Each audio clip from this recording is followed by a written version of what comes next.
Mga kapuso, dalawa ang sugatan sa pagsalpok ng isang AUV sa motorsiklo sa Maynila. Ang driver ng AUV agad tumakas at hindi naplakahan. Narito ang report ni Von Aquino.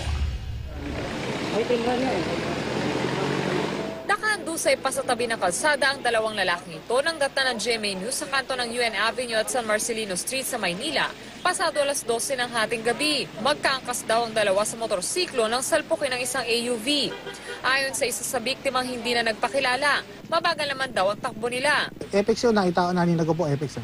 Medyo mabilis po eh.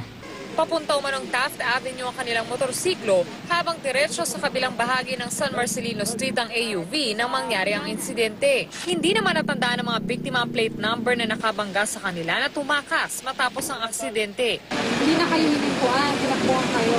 Opo. Matapos malapatan ng paunang lunas, agad silang dinala sa Philippine General Hospital. Ito ang unang balita mula Maynila. Von Aquino reporting.